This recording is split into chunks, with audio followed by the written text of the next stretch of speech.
The wrangles between the judiciary and the government has escalated in recent past, and our reporter Anit Baraza now evaluates on the wrangle between executive and the judiciary. The judiciary is an independent institution that is mandated to carry out its activities in line with the Kenyan Constitution. Today, we are going to delve deeper in understanding the run-ins between the judiciary and the government since independence. The judiciary is one of the three state organs established under Chapter 10, Article 159 of the Constitution of Kenya 2010. It establishes the judiciary as an independent custodian of justice in Kenya. Its primary role is to exercise judicial authority given to it by the people of Kenya. For much of Kenya's history, judicial independence has been a myth. President Moi exercised extensive and deep control over civic groups, trade unions, the press, the parliament, and most critically, the judiciary. Perhaps the lowest point for the judiciary came during the dispute over the 2007 presidential elections. In the aftermath of the violence, an independent judiciary was a top priority for reformers who had been battling for constitutional and judicial reform for more than 25 years.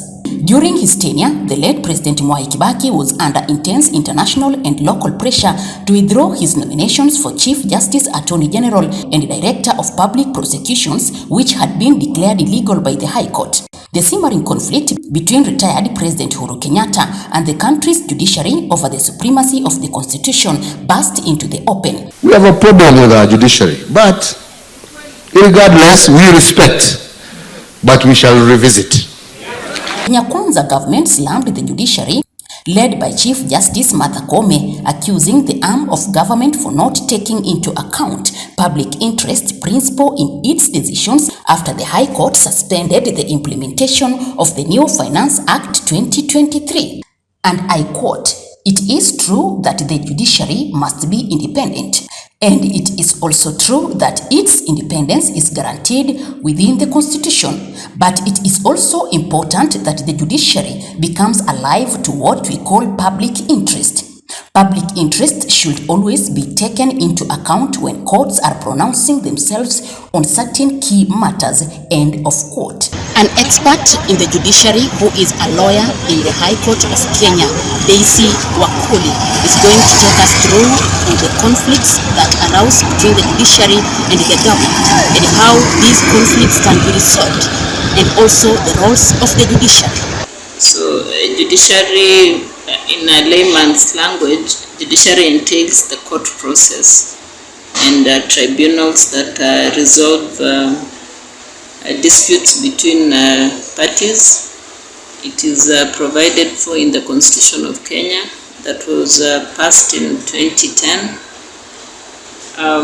The role of the judiciary basically is to resolve conflicts or issues between parties, and these parties can be individuals, a person to person, a company person, or the government and person.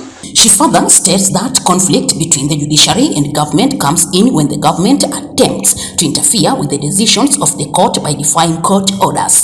Okay, the main conflict that is there between the judiciary and the government is that the courts make decisions, they issue orders, then the government defies those orders. And the process of compelling a government body or officer to obey a court order is quite strenuous.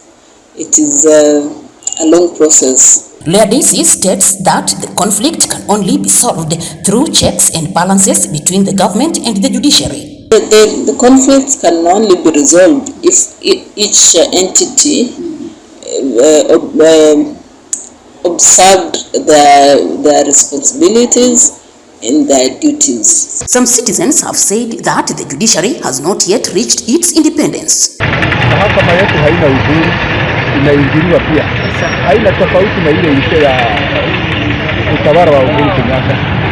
Kwa hiyo kwa wakati huu ni exemption, manake hawana uhuru wa kufanya kazi yao kama vile katiba inasema ya kwamba. Naona koti iko na uhuru wa kufanya nini, wa kutoa uamuzi, lakini sasa ubaya serikali inaingilia, ambapo inakataza koti kuwa na uhuru wa kuamua jambo.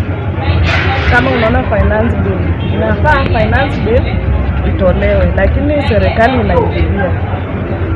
Independence of the judiciary is a national collective good. So long as we may have an independent judiciary, the interest of the people will be safe. Anet Barasa, Tandao TV.